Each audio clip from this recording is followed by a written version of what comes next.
Hi hello అండి. ఈరోజు ప్రణతీస్ కిచెన్లో తోటకూర కర్రీ అయితే చేస్తున్నాను. చాలా సింపుల్గా చేసుకోవచ్చు, చాలా టేస్టీగా ఉంటుంది. నేనైతే 2 కట్టల తోటకూరనైతే తీసుకున్నాను. చూస్తున్నారు కదా, ఈ విధంగా అయితే కట్ చేసుకున్నాను నేను. ఇప్పుడైతే ఈ తోటకూరను శుభ్రంగా నీటిలో అయితే కడుక్కోవాలన్నమాట. అందులో మట్టి కానీ ఏమైనా ఉంటే పోతాయి. అలాగే ఒక చిన్న కప్పు ఆనియన్స్ అయితే కట్ చేసి ఉంచుకున్నాను.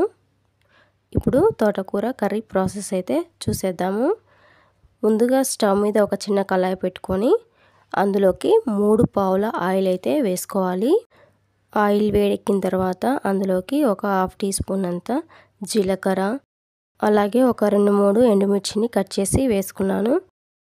కట్ చేసి ఉంచుకున్న ఆనియన్స్ కూడా వేసుకొని ఒకసారి కలుపుకోవాలి.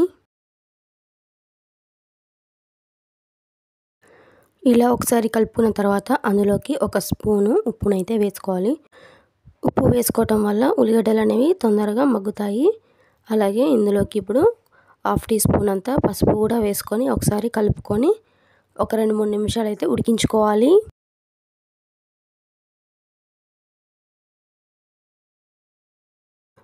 ఉల్లిగడ్డలు అనేవి మగ్గాయి. ఇప్పుడు ఇందులోకి కట్ చేసి ఉంచుకున్న తోటకూరను అయితే మొత్తం వేసుకోవాలి. ఇలా మొత్తం తోటకూర వేసుకున్న తర్వాత కలుపుకుంటూ ఉడికించుకోవాలి. మధ్యలో కలుపుకుంటూ ఒక 20 మినిట్స్ అయితే మీడియం ఫ్లేమ్ మీద ఉడికించుకోవాలి.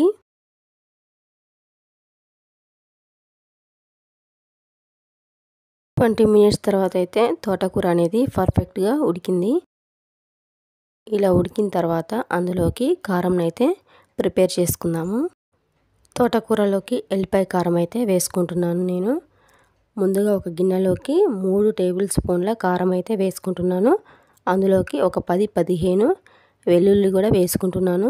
ఈ రెండింటిని ఇప్పుడైతే దంచుకోవాలి. ఇలా దంచుకున్న వెల్లుల్లి కారంని అయితే ఇప్పుడు ఈ తోటకూరలో అయితే వేసి ఒకసారి అయితే కలుపుకోవాలి. ఇలా వేసిన తర్వాత ఒక 2-3 నిమిషాలు అయితే ఉడికించుకోవాలి. అంతేనండి. ఇప్పుడైతే స్టవ్ అయితే ఆఫ్ చేసుకోవాలి. తోటకూర కర్రీని చాలా సింపుల్గా చేసుకోవచ్చు. ఈ విధంగా మీరు ఎప్పుడైనా ట్రై చేశారా? లేకుంటే ఒకసారి ట్రై చేయండి, చాలా టేస్టీగా ఉంటుంది. మీరు కనుక మొదటిసారి నా ఛానల్ని చూస్తున్నట్లయితే తప్పకుండా సబ్స్క్రైబ్ చేసుకోండి. Thank you for watching.